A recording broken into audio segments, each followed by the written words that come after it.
పిల్లలు. మా హస్బెండ్ పేరు బుడిగి శ్రీనివాసులు రెడ్డి. తను నన్ను మూడో పెళ్లి చేసుకున్నాడు. ఫస్ట్ వైఫ్ చూడండి ఫొటోస్, డైవర్స్ ఇవ్వలేదు, ఇంకా ఇచ్చానని చెప్పి మమ్మల్ని మోసం చేసి పెళ్లి చేసుకున్నారు. సెకండ్ వైఫ్ చూడండి, ఆ అమ్మాయిని కూడా అలాగే చేశారు. ఇప్పుడేమో నన్ను కేర్ టేకర్ అంటున్నారు, ఇంట్లోకి రానివ్వకుండా పిల్లల్ని నన్ను ఇబ్బంది పెడుతున్నారు. ఇది నా ఒరిజినల్ మ్యారేజ్ సర్టిఫికేట్.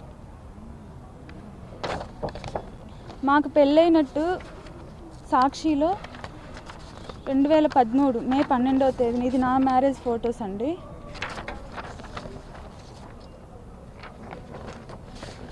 ఇవన్నీ ఉండి కూడా తను నన్ను ఇప్పటికి ఇంట్లోకి రానివ్వకుండా, నా భార్య కాదు, నువ్వు కేర్ టేకర్వి, నా మీద ఇంట్లోకి రానియద్దని చెప్పి గేట్లు వేసేసి ఇంట్లోకి రానియకుండా పిల్లల్ని నన్ను బయట పెడుతున్నారండి.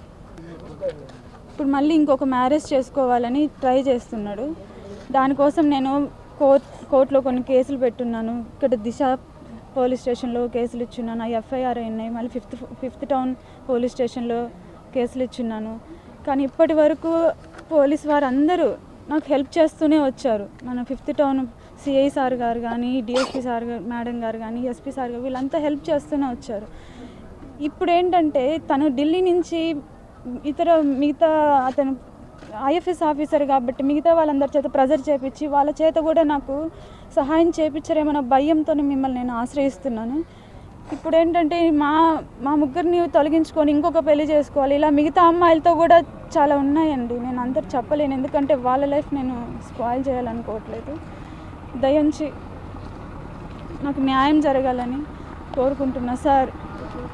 చంద్రబాబు నాయుడు గారు సార్, ప్లీజ్ మాకు నా పిల్లలకి న్యాయం జరగాలి. బాగా చూడండి.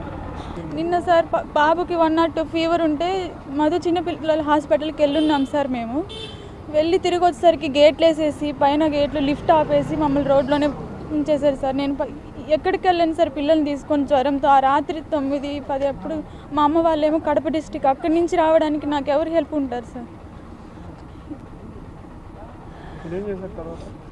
తర్వాత ఇక్కడ రిపోర్ట్ ఇచ్చినాం సార్, దిశ పోలీస్ స్టేషన్కి వచ్చి రాత్రి ఫోన్ చేశాను. అందరు వచ్చి చూశారు, వాళ్ళు కూడా ప్రయత్నించారు. వాళ్ళు ఓపెన్ చేయలేదు డోర్లు. ఉదయం వచ్చి రిపోర్ట్ ఇక్కడ ఇచ్చాను దిశ పోలీస్ స్టేషన్లో. వాళ్ళు చూస్తామన్నారు, వేసే ఉన్నారు సార్, రానివ్వట్లేదు. పేపర్లో నా దగ్గర తను ఏంటనేది అన్ని ప్రూఫ్స్ నా దగ్గర ఉన్నాయి సార్.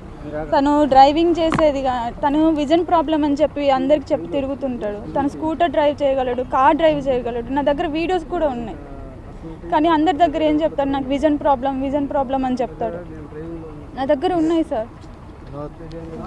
అంతకుముందు రోజు తను వేరే వాళ్ళతో ఉన్నారు సార్, అది చూసి నేను అక్కడ అడిగాను. అక్కడ మా ఇద్దరికి చిన్న గొడవ అయింది. తను కారు ఫాలో అవుతూ నేను ఇంటికి వచ్చాను. ఇంటికి వచ్చి ఆ బాధతో నేను తన పైకి చెప్పి విసిరేసాను. దాన్ని తను ఇలా క్రియేట్ చేసి నాకు 5th టౌన్లో కేసు పెట్టి ఈ విధంగా చేశారు సార్. దాన్ని ఇలా బ్లేమ్ చేసి కేర్ టేకర్ అని చెప్పి పిల్లలు ఇది కాదని చెప్తే ఇలా ఎంతమంది అమ్మాయిలతో ఆడుకుంటారు సార్. ఇంకా ఆడుకుంటూనే ఉన్నాడు. ఇంకా చాలామంది అమ్మాయిలు ఉండనే ఉన్నారు. అతని అధికారం ఉందని ఇలా చేస్తూ పోతూ ఉంటే నేను నా పిల్లలు ఏమైపోవాలి సార్? నాకు నా పిల్లలకి న్యాయం జరగాలి సార్. ఇప్పుడు ఇంట్లో ఉండనివ్వట్లేదు. నా పిల్లలకంటే ఇంతవరకు ఏదీ లేదు. ఒక సెక్యూర్ కానీ ఒక పిల్లలకి ఏదీ లేదు సార్. మాకు దయ ఉంచి న్యాయం చేయండి సార్. నేను తన భార్యని, 3వ భార్యని, నా దగ్గర ప్రూఫ్స్ ఉన్నాయి. ఫస్ట్ భార్యకి విడాకులు ఇచ్చామని చెప్పి మాకు మోసం చేసి పెళ్లి చేసుకున్నారు సార్. ఆ రోజు 2013 మే 12వ తారీఖు పెళ్లి జరుగుతుండగానే గొడవ జరిగింది. నాకు తాళి కూడా కట్టలే. మీడియా వాళ్ళంతా వచ్చి ఉంటేనే స్పీడ్గా తాళిపొట్టు అలా కట్టేసి పారిపోయాడు సార్ తను.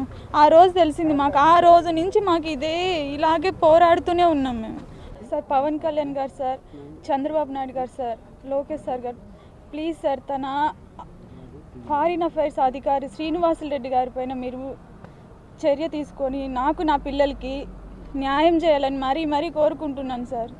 నా దగ్గర ఆధారాలు అన్నీ ఉన్నాయి సార్. ఉన్నా కూడా నన్ను భార్యను కాదని వేరే ఆవిడని చూసుకొని పెళ్లి చేసుకోవాలనుకుంటున్నారు. దయచేసి న్యాయం చేయండి. దయచేసి న్యాయం చేయండి సార్, ప్లీజ్ సార్. నా పిల్లలు చిన్న పిల్లలు. ఓకే